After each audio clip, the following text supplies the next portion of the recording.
할머니, 이거 그냥 드세요. 따뜻하실 거예요. 고맙네. 오랜만에 사람 냄새가 나는구나. 운명은 때로 가장 평범한 순간에 시작됩니다. 한 잔의 따뜻한 커피가 숨겨진 비밀의 문을 열게 될 줄 그 누가 알았을까요? 어머니? 말도 안 돼. 돌아가신 줄 알았는데. 저 노숙자 근처엔 얼씬도 하지 마라. 재벌 회장이 노숙자를 보고 보인 그 당황스러운 표정. 그 순간 아람은 깨달았습니다. 이것은 단순한 우연이 아니라는 것을. 시니어 감성 드라마 당신의 마음을 울릴 이야기입니다. 구독과 좋아요는 더 많은 감동 이야기를 만드는 힘이 됩니다. 그럼 오늘의 드라마 지금 시작합니다. 다음 날 아침 아람은 평소보다 조금 일찍 카페로 향했습니다. 어젯밤 커피를 건넨 그 노인이 괜찮게 지냈는지 궁금했기 때문입니다. 골목 어귀로 접어들면서 자연스럽게 맞은편 벤치를 바라보았는데 아직 아무도 앉아있지 않았습니다. 아직 안 오셨나 보네요. 아람은 작은 안도감과 함께 카페 문을 열었습니다. 하지만 카페 준비를 마치고 오픈 간판을 내걸려는 순간 골목 입구에서 평소와는 전혀 다른 광경이 펼쳐졌습니다. 검은색 고급 리무진 한 대가 조용히 골목 안으로 들어오고 있었습니다. 이런 낡은 동네에서는 절대 볼 수 없는 차종이었습니다. 리무진은 카페 바로 앞에 멈춰 섰습니다. 운전석에서 먼저 정장을 입은 운전기사가 내렸고 이어서 뒷좌석 문이 열리면서 한 남자가 모습을 드러냈습니다. 50대 중반쯤으로 보이는 그는 값비싼 정장을 입고 있었고 날카로운 인상에 차가운 눈빛을 가지고 있었습니다. 아람은 카페 창문 너머로 이 장면을 지켜보았습니다. 평소 이 골목에서는 상상할 수 없는 일이었기 때문입니다. 그 남자는 정기훈이었습니다. 대기업 한서그룹의 회장으로 이 도시에서 손꼽히는 재벌 중 한 명이었습니다. 정기훈은 리무진에서 내리자마자 주변을 둘러보았습니다. 재개발을 앞둔 낡은 건물들과 좁은 골목길이 그의 눈에 들어왔습니다. 하지만 그가 진짜 찾고 있는 것은 따로 있었습니다. 시선이 카페 맞은편 벤치로 향하는 순간 그의 표정이 급변했습니다. 벤치에는 어제 아람이 커피를 건넨 그 노인, 강영자가 앉아 있었습니다. 여전히 허름한 옷차림에 작은 보따리를 옆에 두고 있는 모습이었습니다. 하지만 정기훈의 눈에는 그 모습이 전혀 다르게 보였습니다. 어머니? 정기훈의 입에서 믿을 수 없다는 듯한 중얼거림이 흘러나왔습니다. 말도 안 돼. 돌아가신 줄 알았는데. 그의 얼굴은 순간적으로 창백해졌습니다. 평소 냉정하고 단호한 모습으로 유명한 재벌 회장의 얼굴에 당황과 충격이 역력했습니다. 손이 미세하게 떨렸고 평소 완벽하게 통제되던 감정이 흔들리고 있었습니다. 영자도 리무진과 그 앞에 서 있는 남자를 보았습니다. 오랜 세월이 흘렀지만 어머니가 자식을 알아보지 못할 리 없었습니다. 그녀의 눈에 복잡한 감정이 스쳤습니다. 그리움과 원망, 그리고 깊은 슬픔이 한꺼번에 밀려왔습니다. 하지만 정기훈은 곧바로 자신을 추스렸습니다. 몇 초간의 동요 후에 그는 다시 차가운 표정으로 돌아왔습니다. 마치 방금 전의 충격이 착각이었던 것처럼 행동했습니다. 그는 옆에 서 있던 비서에게 낮은 목소리로 명령했습니다. 저 노숙자 근처에는 얼씬도 하지 마라. 그리고 직원들에게도 전해라. 이 일은 아무에게도 말하지 말고. 비서는 고개를 끄덕이며 대답했습니다. 알겠습니다, 회장님. 특히 언론에는 절대 알려지면 안 된다. 알겠나? 네, 철저히 비밀을 유지하겠습니다. 정기훈은 한 번 더 영자를 바라보았습니다. 그 시선에는 복잡한 감정이 얽혀 있었습니다. 하지만 그는 곧 등을 돌리며 다시 리무진으로 향했습니다. 마치 아무 일도 없었던 것처럼 침착하게 행동했지만 그의 뒷모습에서는 어떤 무거운 짐을 지고 있는 듯한 느낌이 들었습니다. 카페 안에서 이 모든 광경을 지켜본 아람은 깊은 의문에 빠졌습니다. 평범해 보이는 노숙자 할머니를 보고 저렇게 놀라는 재벌이라니. 그것도 단순한 놀람이 아니라 뭔가 개인적이고 깊은 감정이 담긴 반응이었습니다. 저 사람이 왜 할머니를 보고 저렇게 놀라는 거죠? 아람은 속으로 중얼거렸습니다. 혹시 서로 아는 사이인 건가요? 리무진이 골목을 빠져나간 후에도 아람의 머릿속은 복잡했습니다. 어제까지만 해도 그냥 불쌍한 노숙자라고 생각했던 할머니가 갑자기 미스터리한 존재로 느껴졌습니다. 그리고 그 재벌 남자의 반응도 너무나 이상했습니다. 영자는 여전히 벤치에 조용히 앉아 있었습니다. 하지만 아람이 보기에 그녀의 표정도 전과는 달라 보였습니다. 더 깊은 슬픔이 묻어났고 동시에 어떤 체념 같은 것도 느껴졌습니다. 그날 하루 종일 아람은 집중할 수 없었습니다. 손님을 응대하면서도 자꾸 창밖의 영자를 바라보게 되었고 아침에 본 그 장면이 머릿속에서 떠나지 않았습니다. 분명히 둘 사이에는 뭔가 특별한 관계가 있을 것이라는 확신이 들었습니다. 해가 질 무렵 아람은 마침내 결심을 했습니다. 이 궁금증을 그냥 넘길 수는 없었습니다. 다음 날 아침 아람은 평소보다 조금 일찍 카페로 향했습니다. 어젯밤 커피를 건넨 그 노인이 괜찮게 지냈는지 궁금했기 때문입니다. 골목 어귀로 접어들면서 자연스럽게 맞은편 벤치를 바라보았는데 아직 아무도 앉아있지 않았습니다. 아직 안 오셨나 보네요. 아람은 작은 안도감과 함께 카페 문을 열었습니다. 하지만 카페 준비를 마치고 오픈 간판을 내걸려는 순간 골목 입구에서 평소와는 전혀 다른 광경이 펼쳐졌습니다. 검은색 고급 리무진 한 대가 조용히 골목 안으로 들어오고 있었습니다. 이런 낡은 동네에서는 절대 볼 수 없는 차종이었습니다. 리무진은 카페 바로 앞에 멈춰 섰습니다. 운전석에서 먼저 정장을 입은 운전기사가 내렸고 이어서 뒷좌석 문이 열리면서 한 남자가 모습을 드러냈습니다. 50대 중반쯤으로 보이는 그는 값비싼 정장을 입고 있었고 날카로운 인상에 차가운 눈빛을 가지고 있었습니다. 아람은 카페 창문 너머로 이 장면을 지켜보았습니다.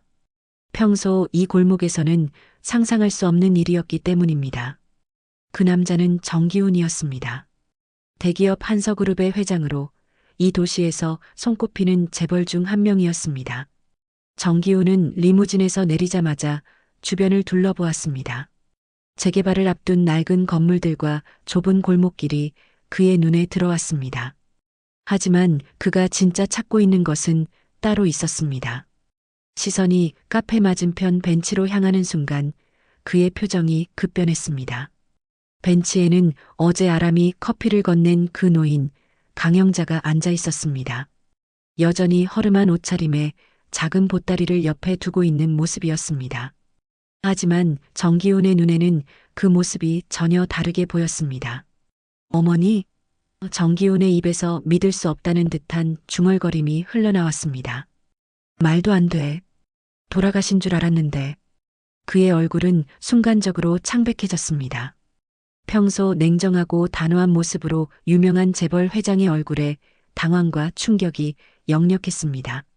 손이 미세하게 떨렸고 평소 완벽하게 통제되던 감정이 흔들리고 있었습니다. 영자도 리무진과 그 앞에 서 있는 남자를 보았습니다. 오랜 세월이 흘렀지만 어머니가 자식을 알아보지 못할 리 없었습니다. 그녀의 눈에 복잡한 감정이 스쳤습니다. 그리움과 원망, 그리고 깊은 슬픔이 한꺼번에 밀려왔습니다. 하지만 정기훈은 곧바로 자신을 추스렸습니다. 몇 초간의 동요 후에 그는 다시 차가운 표정으로 돌아왔습니다.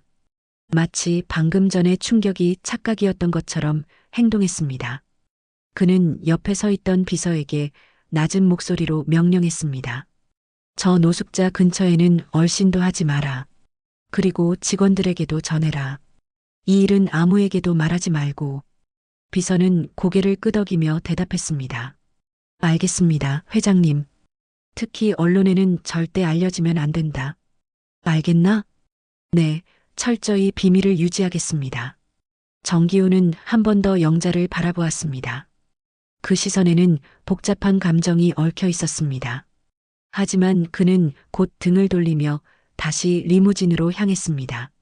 마치 아무 일도 없었던 것처럼 침착하게 행동했지만 그의 뒷모습에서는 어떤 무거운 짐을 지고 있는 듯한 느낌이 들었습니다.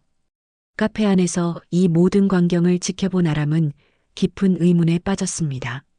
평범해 보이는 노숙자 할머니를 보고 저렇게 놀라는 재벌이라니.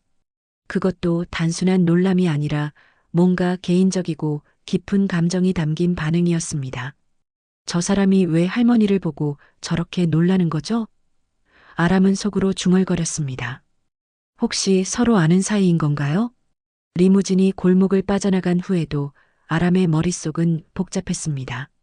어제까지만 해도 그냥 불쌍한 노숙자라고 생각했던 할머니가 갑자기 미스터리한 존재로 느껴졌습니다.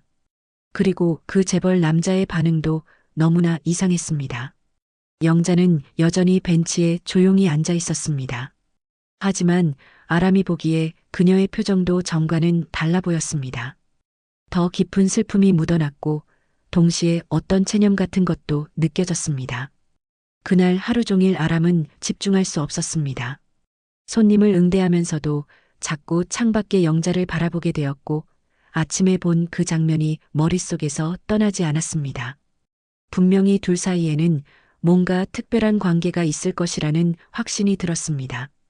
해가 질 무렵 아람은 마침내 결심을 했습니다. 이 궁금증을 그냥 넘길 수는 없었습니다. 아람은 며칠간 망설임 끝에 용기를 내어 영자에게 다가가기로 결심했습니다. 호기심과 연민이 뒤섞인 마음으로 카페 문을 열고 맞은편 벤치로 향했습니다. 영자는 평소와 같이 조용히 앉아 멀리 바라보고 있었습니다. 할머니, 안녕하세요. 아람은 조심스럽게 인사를 건넸습니다. 저번에 커피 드렸던 학생이에요. 영자는 고개를 돌려 아람을 바라보며 온화한 미소를 지었습니다. 아, 그때 그 착한 아가씨구나. 고마웠어요. 정말 따뜻했답니다. 오늘도 날씨가 쌀쌀한데 괜찮으세요? 아람은 옆자리에 조심스럽게 앉으며 물었습니다. 괜찮아요. 이 정도 추위는 이제 익숙해졌어요. 영자의 목소리에는 체념이 묻어 있었습니다. 나이가 들면 추위보다 외로움이 더 춥다는 걸 알게 되더라고요. 아람은 영자의 말투에서 평범한 노숙자와는 다른 교양과 품격을 다시 한번 느꼈습니다. 말씨도 정중했고 사용하는 어휘도 남달랐습니다. 며칠 전 목격한 리무진 남자의 반응과 함께 궁금증이 더욱 커졌습니다. 할머니는 원래 어디서 사셨어요? 아람은 조심스럽게 물어보았습니다. 영자는 잠시 망설이다가 먼 곳을 바라보며 대답했습니다. 글쎄요. 예전에는 이 도시에서 꽤 괜찮은 곳에 살았었지요. 하지만 그것도 이제는 먼 옛날 이야기예요. 무슨 일이 있으셨던 건가요? 영자는 깊은 한숨을 쉬었습니다. 오랫동안 누구에게도 털어놓지 못했던 이야기를 하고 싶은 마음과 여전히 감추고 싶은 마음이 교차했습니다. 하지만 아람의 진심 어린 눈빛을 보며 마음의 문을 조금씩 열기 시작했습니다. 한때는 말이지요. 영자의 목소리가 떨렸습니다. 나는 이 도시에서 가장 부유한 집의 안주인이었어요. 큰 저택에 살면서 하인들도 많이 두고 있었죠. 사람들이 절 보며 고개 숙여 인사하던 시절이 있었답니다. 아람은 깜짝 놀랐습니다. 눈앞에 허름한 노인이 재벌가의 안주인이었다는 말이 믿어지지 않았습니다. 정말요? 그런데 어떻게 지금? 믿기 어렵죠? 영자는 쓸쓸한 웃음을 지었습니다. 나도 가끔 꿈이었나 싶어요. 하지만 현실이었어요. 30살에 재벌가로 시집가서 40년 넘게 그 집의 안주인으로 살았으니까요. 영자는 천천히 자신의 과거를 풀어놓기 시작했습니다. 젊은 시절 사랑으로 시작된 결혼이었지만 시간이 지나면서 남편의 마음은 변했다고 했습니다. 사업이 커지면서 권력에 취한 남편은 다른 여자들과 관계를 갖기 시작했고 영자는 그저 체면을 위한 장식품 같은 존재가 되어갔습니다. 처음에는 참았어요. 아들이 있었거든요. 기훈이라는 아들이. 영자의 눈에 그리움이 어렸습니다. 그 아이만큼은 내 편이어야 한다고 생각했어요. 어머니를 사랑하는 착한 아이였거든요. 아람은 기훈이라는 이름을 듣고 며칠 전 목격한 리무진 남자를 떠올렸습니다. 혹시 그 사람이 영자의 아들일까 하는 생각이 들었지만 섣불리 말하지는 않았습니다. 하지만 세상은 그렇게 호락호락하지 않더라고요. 영자의 목소리가 더욱 낮아졌습니다. 남편은 결국 이혼을 요구했어요. 젊고 예쁜 여자와 재혼하고 싶다면서 말이에요. 그때까지만 해도 아들이 내 편일 거라고 믿었는데 영자는 잠시 말을 멈추고 고개를 숙였습니다. 가장 아픈 기억을 꺼내는 것이 쉽지 않았습니다. 기훈이는 아버지 편을 들었어요.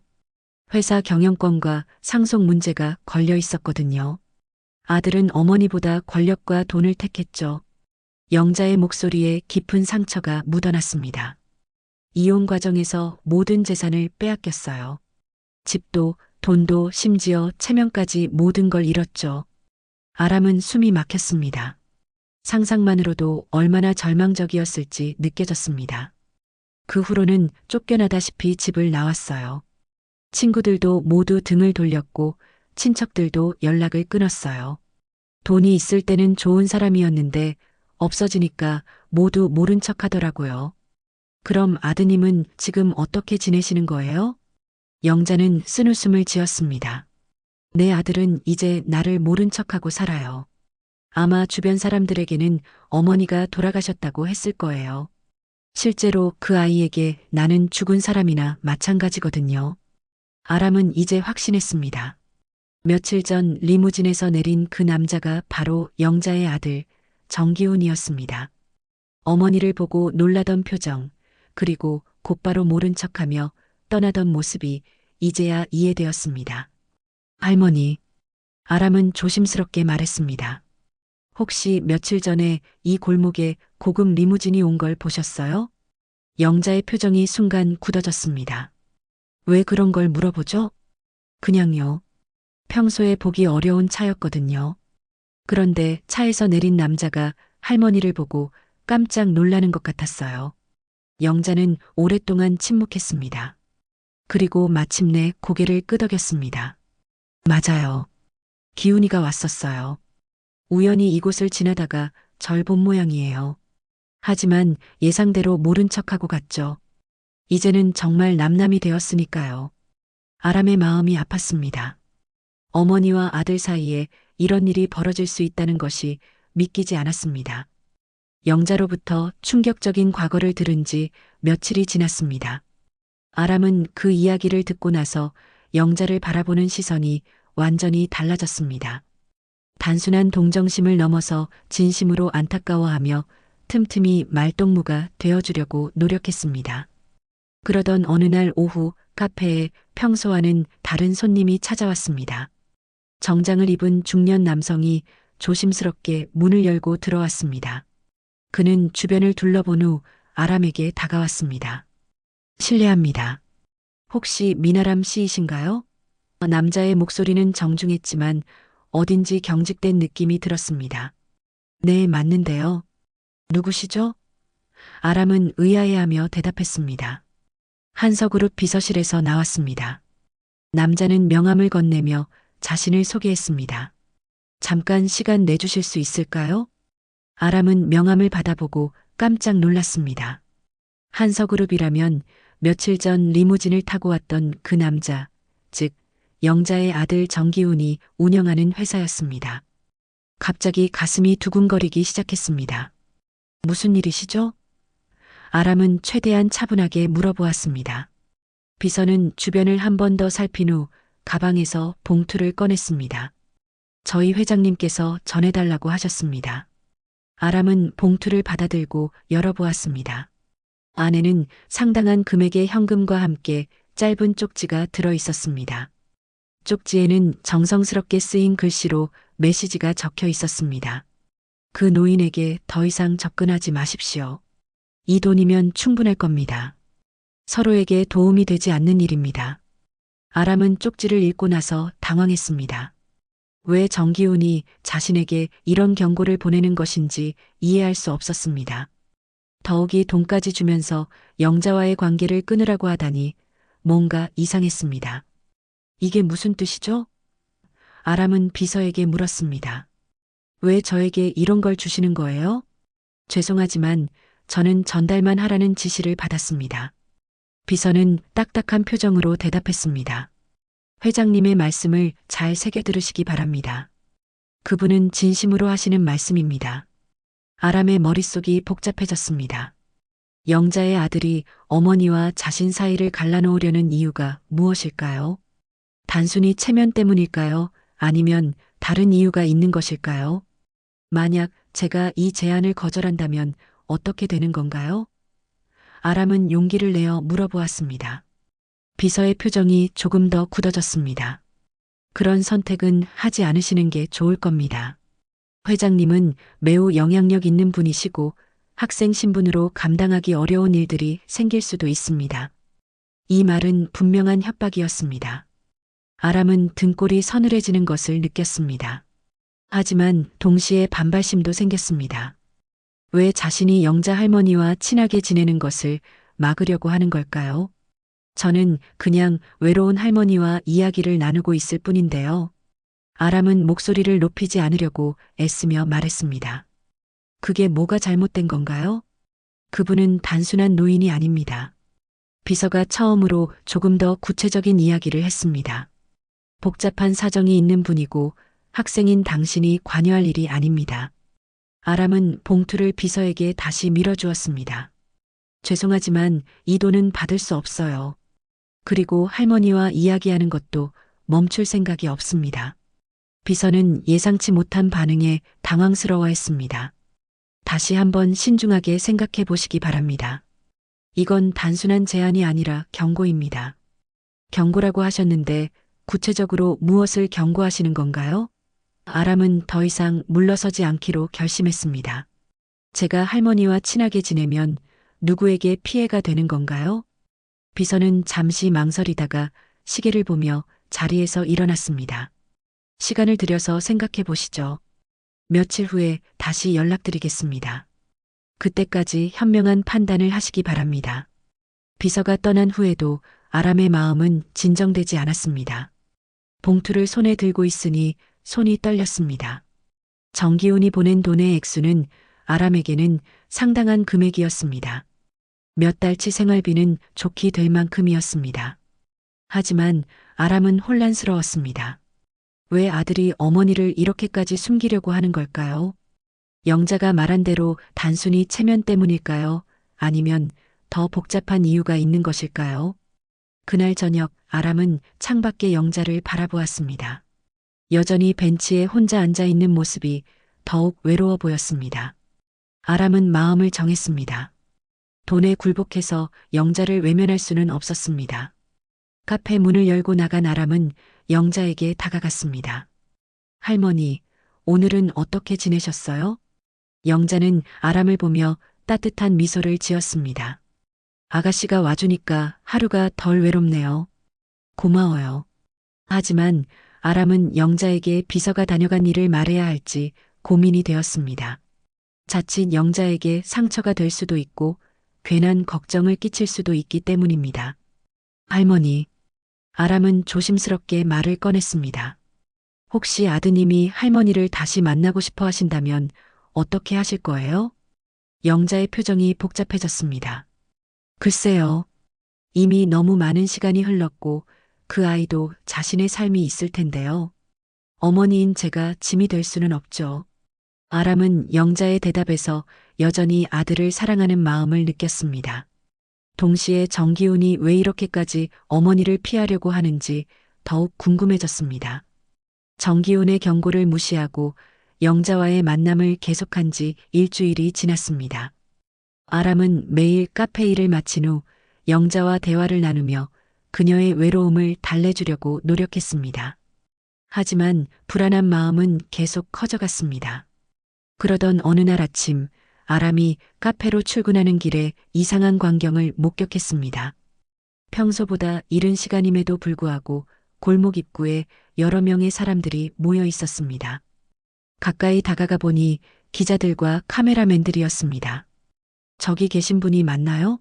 한 기자가 카메라를 들고 영자를 가리키며 물었습니다. 네, 확실합니다. 정보 제공자가 보낸 사진과 일치해요. 다른 기자가 대답했습니다. 아람은 심상치 않은 상황을 직감했습니다.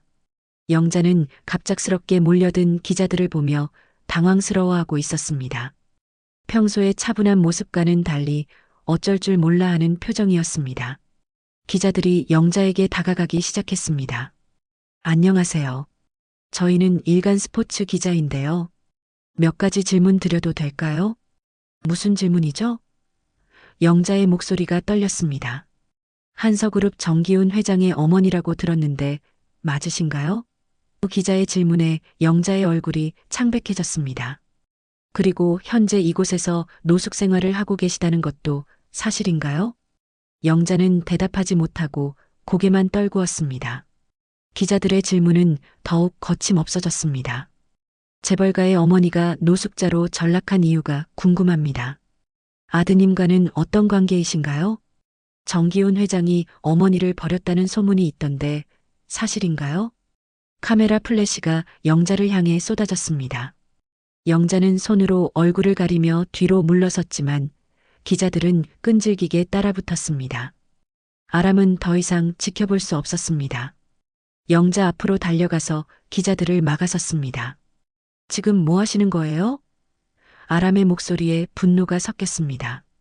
할머니가 싫다고 하시는데 왜 계속 괴롭히세요? 아가씨도 관련자인가요? 한 기자가 아람에게 마이크를 들이댔습니다. 혹시 이 할머니와 어떤 관계이신지 말씀해 주실 수 있나요? 관계없어요. 아람은 영자의 손을 잡고 그 자리를 벗어나려고 했습니다. 할머니, 빨리 가요. 하지만 기자들은 포기하지 않았습니다. 계속해서 따라오며 질문을 쏟아부었습니다. 그때 경찰차 한 대가 골목으로 들어왔습니다. 경찰차에서 내린 2명의 경찰관이 영자에게 다가왔습니다. 강영자 씨 맞으신가요? 네, 맞습니다. 영자는 떨리는 목소리로 대답했습니다. 사기 혐의로 신고가 들어왔습니다. 동행해 주시죠. 경찰관이 수갑을 꺼내는 모습에 아람은 깜짝 놀랐습니다. 사기요? 할머니가 무슨 사기를 쳤다는 거예요? 아람이 항의했습니다. 재벌가 가족을 사칭하며 돈을 뜯어내려 했다는 신고입니다. 경찰관이 설명했습니다. 신고자는 한서그룹이고요. 아람은 믿을 수 없었습니다. 정기훈이 자신의 친어머니를 사기범으로 신고했다는 말이었습니다. 영자의 얼굴에는 깊은 절망이 스며들었습니다. 이건 말도 안 돼요. 아람이 소리쳤습니다. 할머니는 아무것도 하지 않으셨어요. 조사 과정에서 밝혀질 겁니다. 경찰관이 차갑게 말했습니다. 지금은 동행해 주시면 됩니다. 기자들은 이 모든 상황을 놓치지 않고 촬영했습니다. 영자가 경찰차에 오르는 모습, 아람이 항의하는 모습 모든 것이 카메라에 담겼습니다. 영자는 경찰차 창문 너머로 아람을 바라보며 고개를 저었습니다.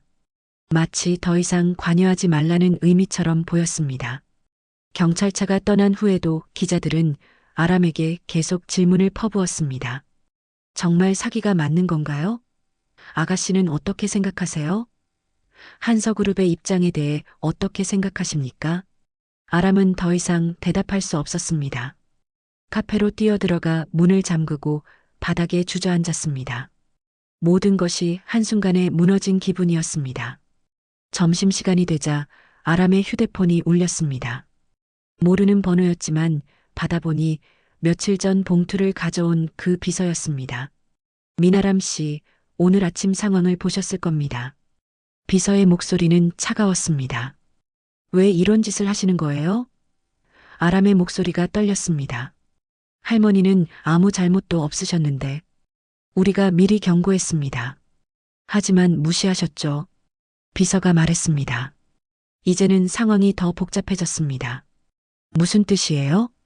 오늘 저녁 뉴스에 이 이야기가 나갈 예정입니다. 그리고 당신도 이 사건에 연루된 것으로 보도될 수 있습니다. 아람은 숨이 막혔습니다. 저는 아무것도 하지 않았어요. 하지만 언론에서는 다르게 볼 수도 있습니다. 대학생이 노숙자와 함께 재벌가를 협박했다고 나올 수도 있어요. 비서의 말에 아람은 공포를 느꼈습니다. 어떻게 하면 되는 거예요? 아람이 간신히 물었습니다. 간단합니다. 더 이상 그 여자와 관계를 끊고 언론에 나와서 그녀가 거짓말을 했다고 증언하면 됩니다. 그럴 수는 없어요. 아람은 단호하게 거부했습니다. 그렇다면 감당할 준비를 하세요. 비서가 전화를 끊었습니다. 아람은 모든 게 무너져 내리는 것 같은 공포를 느꼈습니다. 단순히 외로운 할머니에게 친절을 베푼 것뿐인데 어떻게 이런 일이 벌어진 걸까요? 정기훈의 권력 앞에서 자신은 너무나 무력했습니다. 영자가 연행된 지 이틀이 지났습니다. 아람은 그동안 잠을 제대로 이루지 못했습니다. 뉴스에서는 예상대로 이 사건이 대서특필되었고 재벌가 어머니의 추락과 사기 시도라는 자극적인 제목들이 쏟아져 나왔습니다. 아람은 포기할 수 없었습니다. 영자가 결코 거짓말을 하는 사람이 아니라는 것을 알고 있었기 때문입니다. 진실을 밝혀내기 위해 무엇이라도 해야 한다는 마음으로 카페 주변을 수소문하기 시작했습니다. 할머니가 평소에 어떤 분이셨는지 아시는 분 계세요? 아람은 근처 상점 주인들에게 물어다녔습니다. 그 노숙자 할머니 말씀이신가요? 슈퍼 아주머니가 대답했습니다. 조용하고 예의 바른 분이었어요. 가끔 이상한 건 있었죠. 이상한 게 뭐였어요? 말투나 행동이 평범한 노숙자 같지 않았거든요. 뭔가 교양 있는 티가 났다고 할까요? 그리고 가끔 옛날 이야기를 할 때면 정말 부자였던 것처럼 구체적으로 말씀하시더라고요. 아람의 마음에 희망이 생겼습니다. 다른 사람들도 영자의 진실성을 느꼈다는 증거였습니다. 그날 오후 아람은 영자가 평소 앉아있던 벤치 근처를 자세히 살펴보기 시작했습니다. 혹시 영자가 남긴 물건이나 단서가 있을지도 모른다는 생각에서였습니다.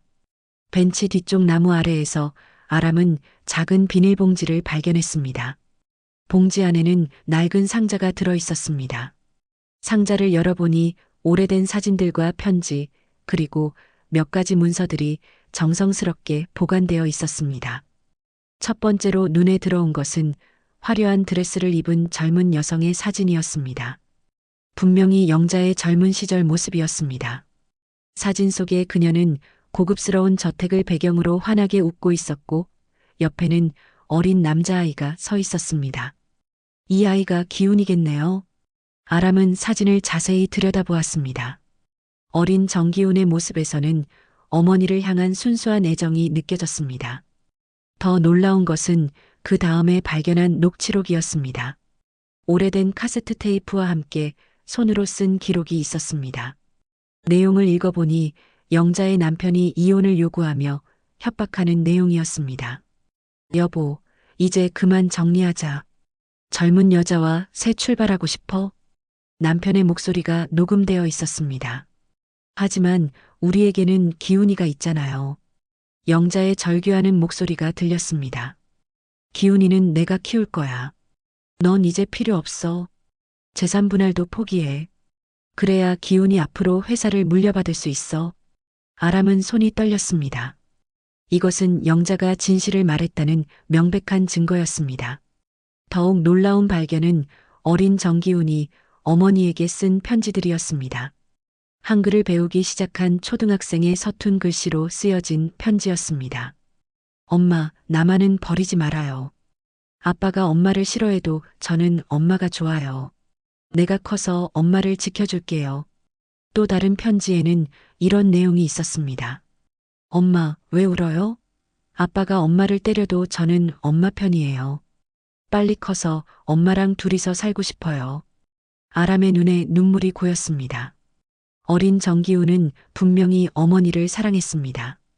그런데 어떻게 이렇게 변할 수 있었을까요? 상자 맨 아래에서는 더욱 충격적인 문서를 발견했습니다. 영자와 남편 사이의 이혼 합의서였는데 거기에는 놀라운 조건들이 적혀 있었습니다. 재산 분할 포기 각서, 강영자는 모든 부동산, 주식, 예금에 대한 권리를 포기하며 향후 어떠한 재산상 요구도 하지 않기로 한다. 그리고 가장 가슴 아픈 조건이 있었습니다. 자녀 양육권 포기. 강영자는 아들 정기훈에 대한 모든 양육권과 면접교섭권을 포기하며 향후 연락을 시도하지 않기로 한다. 아람은 깨달았습니다. 영자는 협박당해서 모든 것을 포기할 수밖에 없었던 것입니다. 아들을 볼 권리까지 포기해야 했습니다. 마지막으로 발견한 것은 10년 전 정기훈이 아버지 사후 회사를 이어받으면서 언론의 한 인터뷰 기사였습니다. 어머니는 제가 어릴 때 돌아가셨습니다. 아버지 혼자 저를 키워주셨죠. 어머니에 대한 기억은 거의 없지만 분명히 저를 사랑하셨을 거라고 믿습니다. 아람은 충격을 받았습니다. 정기훈은 공식적으로 어머니가 죽었다고 발표한 것입니다. 사회적으로 어머니의 존재를 완전히 지워버린 것이었습니다. 이제 알겠어요. 아람은 혼자 중얼거렸습니다. 기훈 씨도 어릴 때는 어머니를 사랑했지만 재벌가의 권력 싸움 속에서 변해버린 거예요. 아버지의 압박과 회사 경영, 그리고 사회적 지위를 위해 어머니를 버린 거죠. 아람은 상자를 꼭 껴안았습니다. 이 증거들이 있다면 영자의 무죄를 증명할 수 있을 것 같았습니다. 더 나아가 정기훈이 왜 어머니를 외면하게 되었는지도 이해할 수 있었습니다. 하지만 동시에 두려움도 밀려왔습니다. 이런 진실을 세상에 알리는 것이 정말 옳은 일일까요? 정기훈의 권력 앞에서 자신이 과연 이길 수 있을까요? 아람은 결심했습니다. 이제는 진실을 세상에 보여줘야 해요. 할머니가 받은 억울함을 풀어드려야 하고 세상 사람들이 진실을 알아야 해요. 그날 밤 아람은 언론사에 제보 전화를 걸었습니다. 하지만 쉽지 않았습니다. 한서그룹의 압력으로 대부분의 언론사들이 관련 보도를 꺼려했기 때문입니다. 아람은 밤새 고민한 끝에 용기를 냈습니다. 대형 언론사들이 한서그룹의 압력으로 보도를 꺼린다면 다른 방법을 찾아야 했습니다.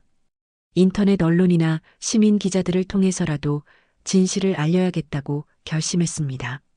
다음 날 오전 아람은 시민 기자로 활동하는 온라인 매체에 연락을 취했습니다. 다행히 한 곳에서 관심을 보였고 오후에 기자회견을 열기로 약속했습니다. 장소는 카페 근처 작은 공원이었습니다. 정말 하시겠어요? 시민 기자가 걱정스러운 표정으로 물었습니다. 한서그룹이 얼마나 큰 회사인지 아시죠?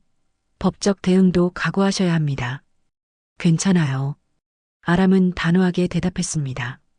진실을 말하는 게 잘못된 건 아니잖아요.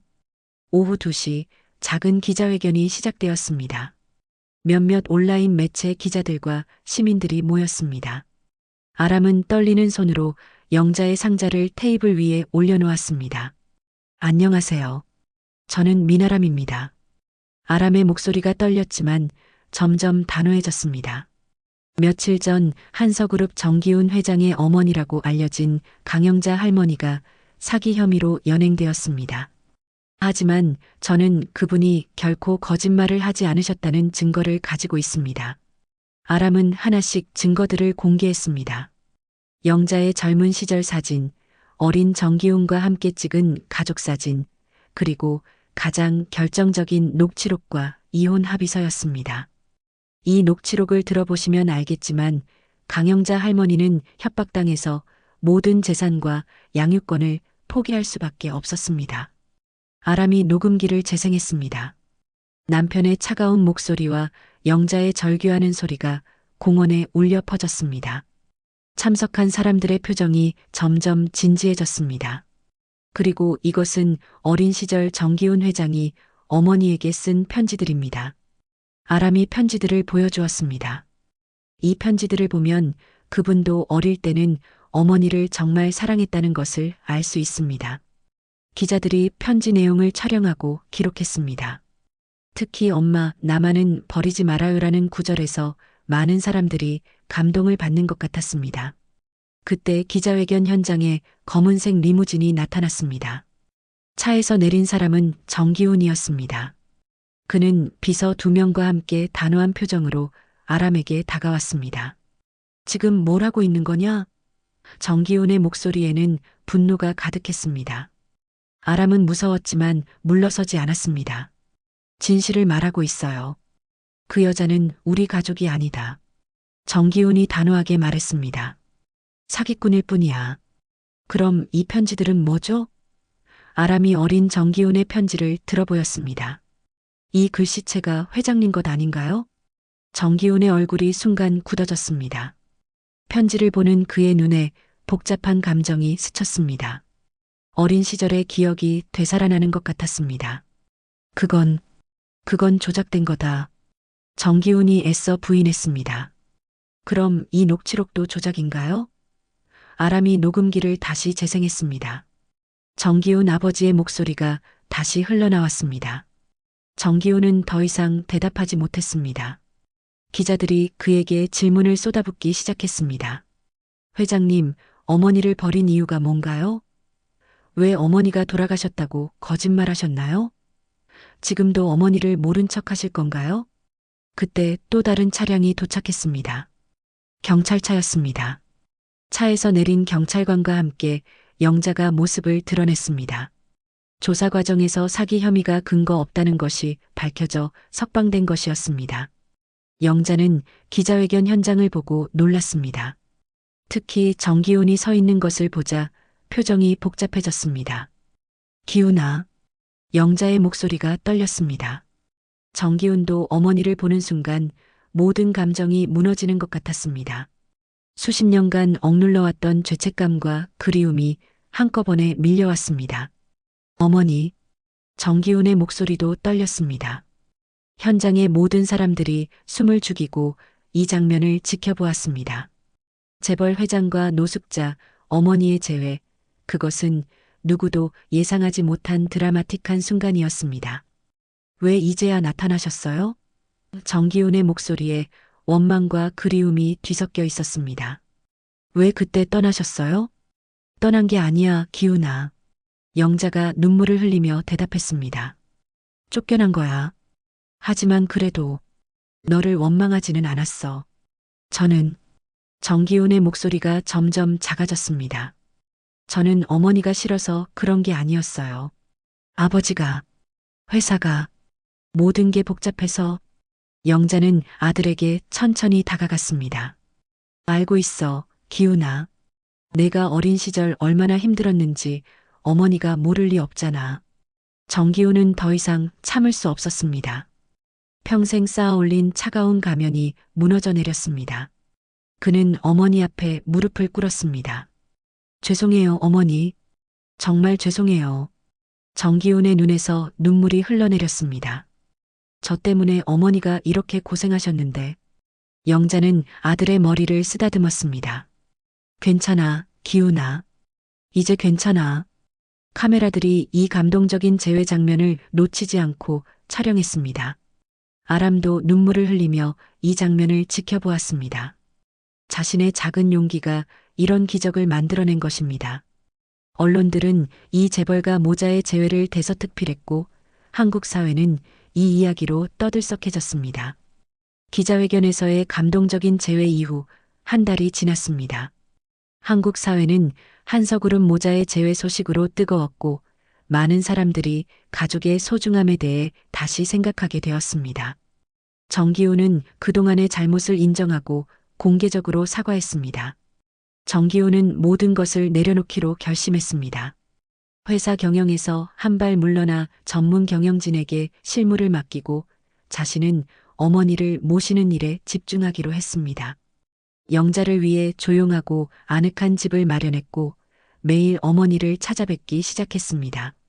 어머니, 오늘은 기분이 어떠세요?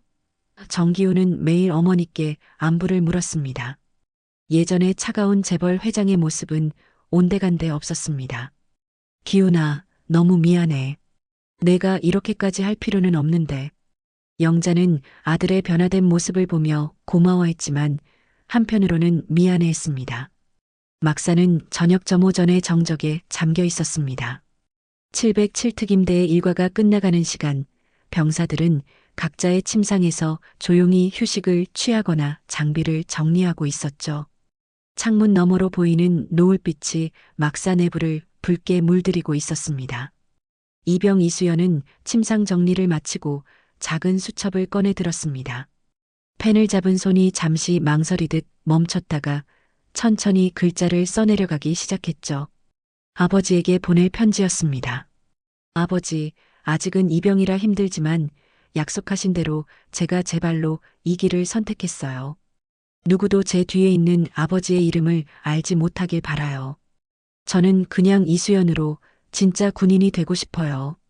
펜을 내려놓은 이수연은 잠시 창밖을 바라봤습니다. 24살의 나이에 선택한 이 길이 쉽지 않다는 것을 알고 있었죠.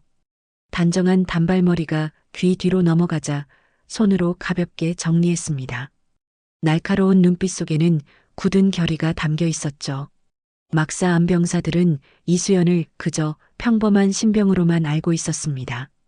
훈련도 성실히 받고 선임들에게도 예의 바르며 무엇보다 체력도 남자 병사들 못지않게 좋았으니까요.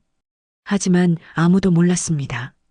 이수연이 대한민국 육군 유일의 사성장군 이건우 대장의 외동딸이라는 사실을 말이죠. 막사 저편에서 거친 웃음소리가 들려왔습니다. 중사 박철민이 동료들과 이야기를 나누고 있었죠. 계급은 중사였지만 병사들 사이에서는 악명이 높았습니다. 뒷배가 있다고 믿는 오만함과 거침없는 언행으로 후임들에게는 공포의 대상이었죠. 특히 여군들을 대하는 태도는 더욱 노골적이었습니다. 야, 저 새로운 여군 봤냐? 박철민이 옆에 있던 동료 중사에게 턱짓으로 이수연을 가리키며 말했습니다. 목소리에는 비웃음이 가득했죠. 얼굴만 번듯하면 뭐하냐? 707에서 버틸 수 있겠냐고. 그냥 병사 놀이라도 시켜야지. 동료 중사가 어색하게 웃으며 대충 맞장구를 쳤습니다. 박철민의 시선은 여전히 이수연에게 고정되어 있었죠. 마치 새로운 장난감을 발견한 아이처럼 눈빛이 반짝였습니다. 이수연은 그들의 대화가 들리지 않는 척했습니다. 수첩을 조용히 덮고 개인 사물함에 넣었죠. 군 생활을 시작하면서 이런 시선들을 피할 수 없다는 것을 알고 있었습니다. 하지만 참고 견뎌야 했죠. 아버지의 이름을 빌리지 않고 스스로의 힘으로 이겨내야 했으니까요. 저녁 점호 시간이 다가오자 병사들이 하나둘 자리에서 일어났습니다. 이수연도 군복을 가다듬고 일어섰죠. 거울에 비친 자신의 모습을 잠시 바라봤습니다. 군복을 입은 모습이 아직은 어색했지만 눈빛만큼은 흔들림이 없었죠. 이병 이수연. 갑작스러운 호명에 이수연이 돌아봤습니다. 박철민 중사가 팔짱을 낀 채 서 있었죠. 입가에는 알 수 없는 미소가 걸려 있었습니다. 네, 중사님. 이수연이 차렷 자세를 취하며 대답했습니다. 박철민은 천천히 이수연 주위를 돌며 위아래를 훑어봤죠. 마치 물건을 검사하듯 불쾌한 시선이었습니다. 군 생활은 어떤가? 힘들지 않나? 질문은 평범했지만 어조에는 조롱이 섞여 있었습니다. 이수연은 표정 변화 없이 대답했죠. 열심히 적응하고 있습니다, 중사님. 그래, 여기가 내가 생각하는 것처럼 만만한 곳은 아닐 텐데. 박철민이 코웃음을 치며 말했습니다. 주변의 다른 병사들이 슬금슬금 시선을 피했죠. 누구나 박철민의 성격을 알고 있었지만 아무도 나서서 말리지 못했습니다. 명심해. 여기서는 실력으로 인정받아야 해. 예쁜 얼굴로는 아무것도 할 수 없어. 모욕적인 말이었지만 이수연은 꾹 참았습니다. 주먹을 살짝 쥐었다가 다시 폈죠. 지금은 참아야 할 때였습니다. 알겠습니다, 중사님. 박철민은 실망한 듯 혀를 찼습니다. 더 큰 반응을 기대했던 모양이었죠. 하지만 곧 다시 비웃음을 지으며 돌아섰습니다. 점호 시간이다. 다들 나가. 병사들이 우르르 막사를 나가기 시작했습니다.